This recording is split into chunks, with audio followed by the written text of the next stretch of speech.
Hello there, Lord Coach KB here. So right now I want to talk specifically about Lissandra. First of all, I want to talk about the identity of the champion. What are you supposed to do with this champion?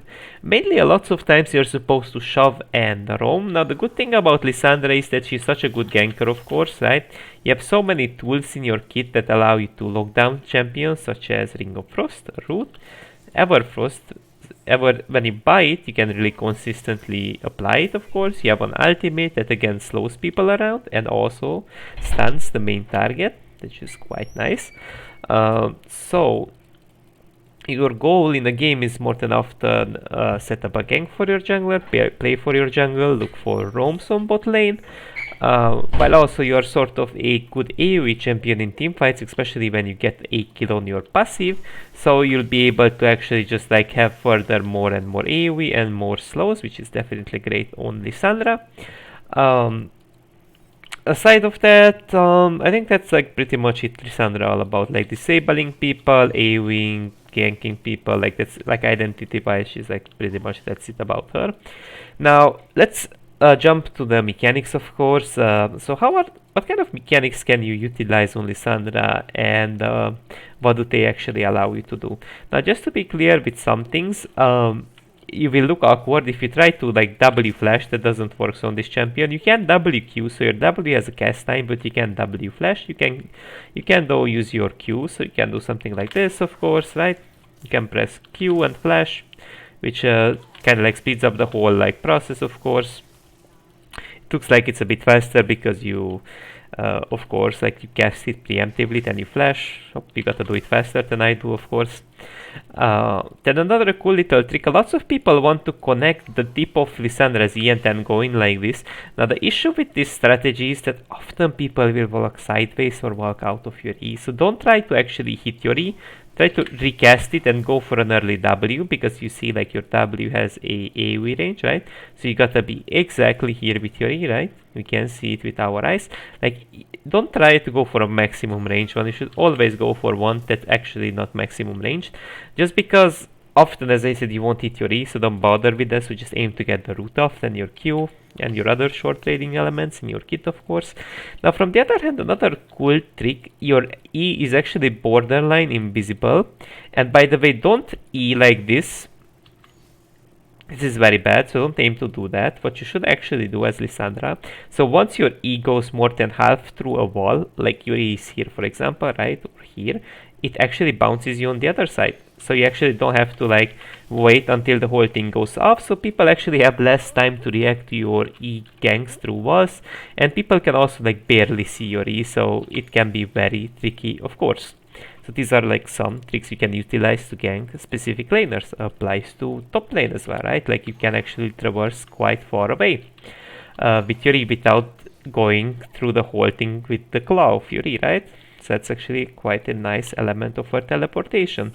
Now, of course, you got to actually like know really well your angles, of course, because you may end up in a very awkward spot where you don't want to. For example, this area is a bit more tricky of where you bounce out, depending on like if I recast here, I bounce out here.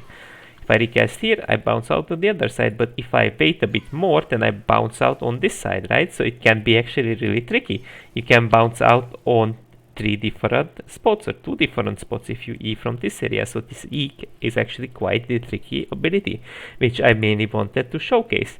Now, alright, let's move on to a whole combo. So how do you combo correctly with Lissandra? So if you want to get a consistent all-in off, like the most consistent possible one, you go in with your E, right? Now, whether it connects or not, you shouldn't aim to W or Q. Once you E in, your goal is to just get your stun off, right? Into a W, into an Everfrost, and another Q. Now, how this looks like, of course, of cooldown. Basically, as I said, you just use your E, right? Go in. If it connects, it's good. If it doesn't, that's also fine. You root people until you get another Q. So basically, you have like only 30 cooldown reduction, of course, but that's enough with Everfrost and all the root in your kit you have to actually connect a Q after a Q, so in the fight you can get really easily 2 Qs up, which is actually really good with Everfrost. But also like Everfrost can be used in a sort of flexible way, which means you can also like use it a little bit to like disengage in some case scenario. You don't always have to use it as an engaging tool, and it also matches her Frosty theme, right? It's actually from Valuard, right? Everfrost is actually from Valuard. Now from the other hand, you can actually flash ult. So for example, I don't know, maybe you are really low on HP, right? Hypothetically. Or you want to dodge a really important ability, like maybe a trash hook, you want to ult, flash, Q, throw your whole kit away, right? Now, you can definitely do that on Lissandra, so that's a cool little trick to master. From the other hand, you can actually do bluffs as well with your E, because this E can be a bit mind-gamey, right? So the thing about your E is that, for example, if the enemy jungler ganks from this area, right? And you are walking upwards, right? Let's see the enemy mid lane is something like here. You're walking upwards, but like this. You could also totally not take this, because some people would use their engaging ability exactly in the place where you would arrive. So sometimes the good mind game on Lissandra is actually to not recast your E, because people would punish that, right? Or sometimes it's quite reversed. So this ability can be used in different ways, with different type of mind games, such as this one. As I said, you can bounce out into different areas and people won't necessarily exactly know. So you can have some degree of mind games as well in here, if I recast it here, or if I wait till I got on the other side, of course. So this ability is quite the mind game. Now, the passive itself, how do you utilize the passive? Well, mainly this is a teamfight oriented passive, right? So you gotta kill an opponent first of all to actually like get value out of it, right? We're gonna kill this dummy. And so what happens when you actually like get a reset, it's nice to have, if you can, spare your Everfrost if you can. So it's easier to actually connect your subjugation, the Iceborne subjugation passive itself. It's not a big deal if you don't have it, of course. But if you can spare by chance your Everfrost when your teammates are around and you're about to get a kill, don't use your Everfrost, don't throw it away if it's not a necessity, and spare it for the next target, of course. So even spare it, like there's a lot of wisdom into like just like sparing, of course, your Everfrost. Now, I think like when it comes to mechanics, I think at most like that's it. That's all of it I can think really about. Now your fast combo is, of course, like if I wanna show off a fast combo, of course, pretty much like looks like this as well, right? Like you go in, you press Q, W, ult. That's like pretty much it, a fast combo. I think this is probably like the fastest possible combo. Ideally. Now let's get back to build. So what the hell do you build on this champion? Why and what and how? So usually you're gonna go for this build. In fact, like most of the high Guido players, right? These Lissandra players, at most they will go for Everfrost into either defensive boots such as Merc Threads, or some of them really like, of course, going for Sork Shoes. Now arguably you could also go Liandry if they are insanely tank and that they have like a lot of like tenacity as well. Then it may not be like exactly worth to like go for Everfrost, because it won't last shit. So into like more tanky comps you could arguably go for a Liandry. You have like a great amount of AoE on this champion, so into melee champs it wouldn't feel to be bad when they're stacking HP to have a Liandry, of course, because Everfrost won't feel like you have damage, honestly. Okay, Gaby, but what do I actually get after Everfrost? Now, if we look through like Lissandra, like what are the top tier Lissandra players actually going for, we'll notice a pattern of similarities. What does that even mean? So, Morello, I wouldn't ever recommend you to go for it on a carry champion unless nobody else builds it. So, often people are gonna go Zanye defensively into AD comps, or when like Zanye is such a useful item because it allows you to really quick get back your Q cooldown, because this ability has like no cooldown, and perhaps your W as well after you ult yourself. So, it's really good to actually go Zanye second if the enemy team is like volatile, which generally speaking means that they are very dangerous overall, and you need like an extra layer of protection. Now from the other hand, at most, as I noticed, people often go Zanye, but I wouldn't necessarily recommend you to go Perma Zanye, because it's not like that carry. It's my opinion, like I don't think so it's that carry to like permago Zanye on this champion. If I go to another like Korean Lissandra player, quite often we see the same pattern, but I don't suppose this is the most carry build you can go for in my own opinion. It's consistent.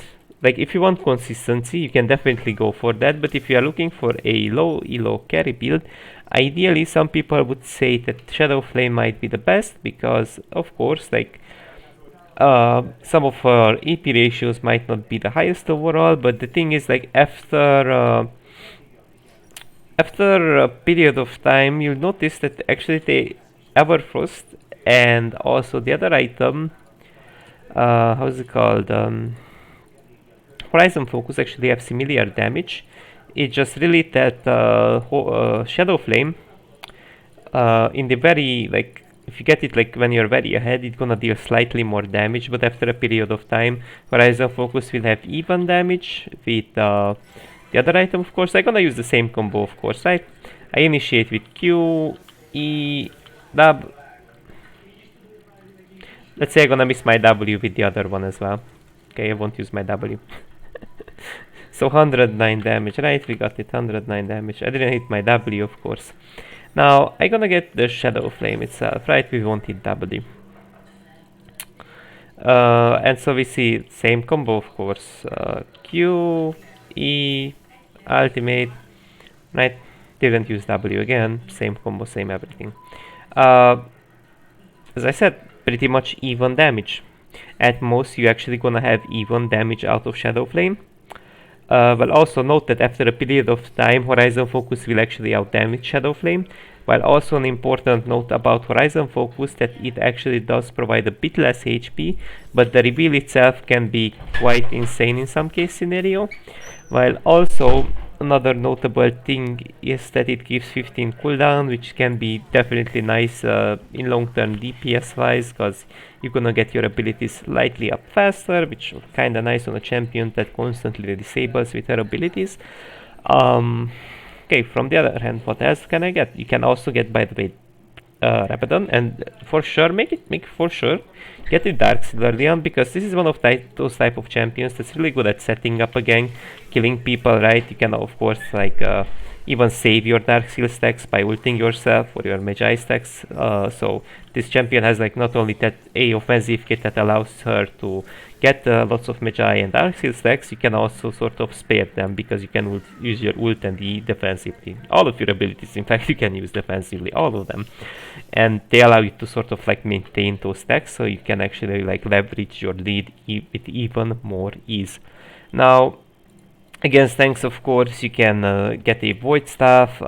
In some very rare case scenario, you can get a Banshee when they have instant CC after you arrive with your E, so you can pull off your combo in time. So against like some form of instant CC, you can actually get this, or if they have a lot of AP.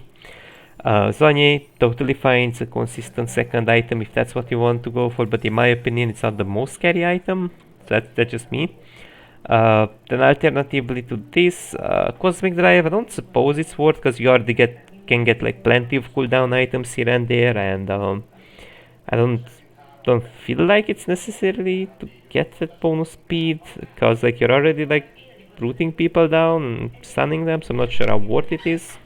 Don't know what to say about. Maybe some people go for it. Very rare case scenario, Demonic Embrace, of course, when they have like sort of lots of like very tank champs, and like Lissandra may not be enough, but it's a very rare case scenario item. I think like at most like that's really it.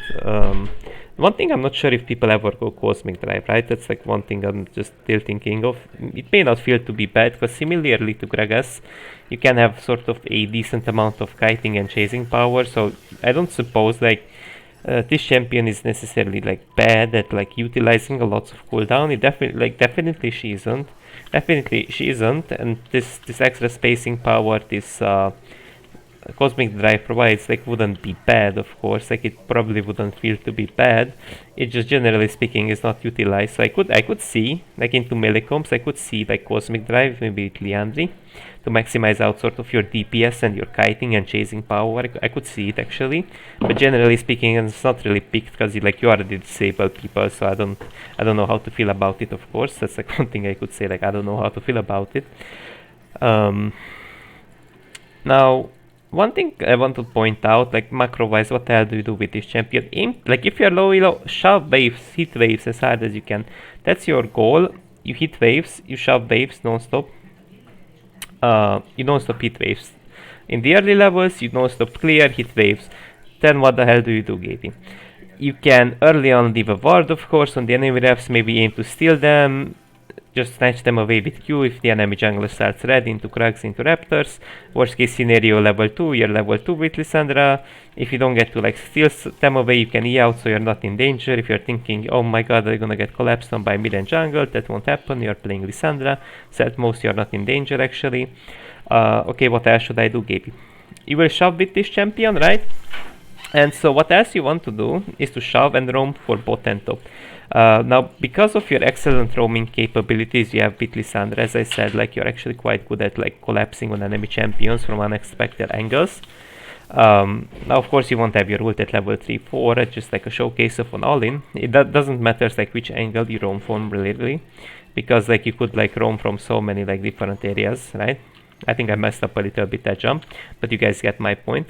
So like it's really like shove, roam, really simple, rotate for scuttles grab, perhaps look for invades, but if your jungle is not willing alone, you can't really invade much as Lissandra, unless you're very confident that you know the enemy's jungle clear, and you're very confident at invading them alone, because you have ignite, let's say, if you have ignite, and then you get to E out. Like if you're very confident you can solo invade and E out, then that can be fine. But you gotta know really well the enemy jungler's clear and how low they gonna go. For example, a Sylas, if you have ignite, he's very easily like solo invadable. If you get to escape with your E, that's perfect, you know. But it really depends on the enemy champion, right? So it's a bit more complicated, so I wouldn't like necessarily like upfront recommend it to people. From the other hand, when you're level 6, what the hell are you supposed to do with Lissandra? When you're level 6, often people don't have QSS yet, right? Some people will go cleanse, but people will greed for ghost or heal at most, even AD carries, right? So, you wanna force objectives, right? Look, here are your allies, we are doing drakes, we are doing this, we are shoving mid lane, we are good at shoving mid. And then when someone shows up, you're just gonna ult them, of course, Q, right after layer your root, and we're gonna kill that, right? So it's really easy to actually get the isolated target killed with Lissandra, actually, with some exceptions, like Olaf, it might be a bit difficult, but at most, like, it's easy. Another notable thing about Lissandra's ultimate, it knocks down people, which means it cancels dashes, which I didn't mention before, which is quite important, that cancelling maybe a Zac jump midair.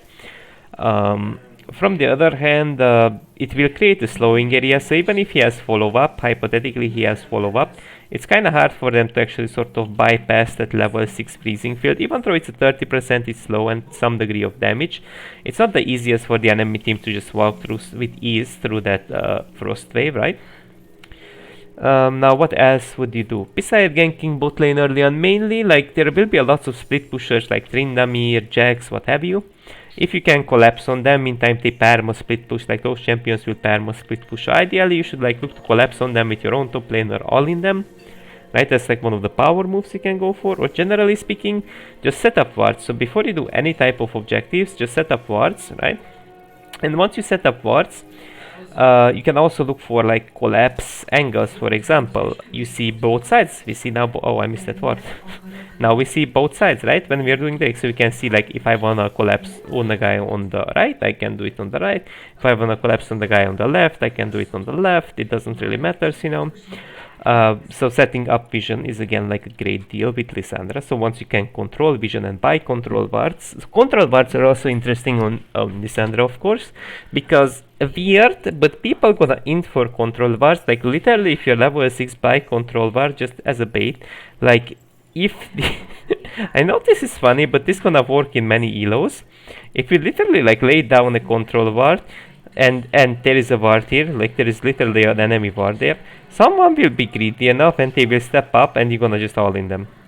And your team gonna follow. I know it sounds so stupid, but these control wards are such a big elements of bait, you wouldn't even believe me. Now macro wise, what else is there to say? I mean, literally force objectives, as I said, especially if they have like a very squishy front line, stuff like Viego, you know, like they can't even step up, you're gonna ult them, they're gonna die miserably, of course. Now what else is there to talk about? TP. Now TP or Ignite, I would tell you if you're a beginner, go for Ignite. You're gonna get more early game kills, you're gonna get more dopamine, of course. TP is really like TP is insanely good on Lissandra, but if you're a beginner, I always say like go for Ignite unless you have a non-interactive matchup where it's not too usable. But I like more Ignite on Lissandra just because like it's a bit more beginner friendly. But of course in non-interactive matchups, I would say yeah, just go for TP. I just don't like recommending TP to people because they don't know how to use it. Okay, they can learn it of course, but they don't know how to use it and it can be more wasteful than Ignite in some case. Now, if you play TP, right? I have Ghost in here, but if you play TP after 10 minutes, this is what you should tell every laner. Lissandra is a insane TP ganker. She's also as good as a Camille, even better, maybe than a Camille, even better than a or maybe, right? Like she's like insane. So ideally, you need, here is like for example your team, right? Here is the two enemy laners, right? You should always tell them go for a deep ward and allow them to push, right? Now once your teammates allow them to push and there is a deep ward, which you should tell definitely your teammates to go for a deep ward after you are level 6, you should TP on them. Right now I'm gonna simulate TP by teleporting on this. You go in with your E, not like that of course, and you're gonna all in the guy that has no clans. Usually the AD carry has clans, so you're gonna all in the support if they have clans on, of course on the, that was a Soraka by the way. If they have clans of course on the AD carry, you're gonna all in the support. Same thing applies to top lane. You can ask your laner to leave a deep ward for you, or you could look for a dive. So generally speaking, dives are all the time unlocked. They are hugging the tower. It doesn't matter because Lissandra, we can do two things. Of course, you can ult the enemy champion, but you can also just go in, pull off your whole combo, and ult him or ult yourself. It doesn't really matter, right? It actually doesn't really matter if you get the kill anyways, of course. Depends like how do you need to use your ult. It can be used in two different ways, of course, not only one. But I think at most like you got my point. Now what else is there to talk about? I think like that's it. Like I think at most like that's it about like the macro side of Lissandra, of course. Now when it comes to runes, okay, what the hell? What kind of runes do I build, Gaby? What do I build? What should I go for? At most, you can copy paste these runes. These are one of my favorites in hard winning lanes, especially if you can roam really easily. Comet, extra poke, more likely gonna win lane. Mana flow band for mana management. Transcendence for cooldown, plain and simple. You're also gonna get like 20% cooldown reduction on the remaining cooldown of your ability, which is nice. It's nice to have in team fights, of course. Maybe you get an E reset or W reset, whatever. And Scorch is just for extra early game power, but you could also arguably replace it with Water Walking if there will be lots of river fights, or for scaling if you want to go for a scaling oriented build such as Gathering Storm. But I wouldn't really recommend you unless you're in a hard scaling game and you have no choice, because usually you want to maximize out your early game with Scorch.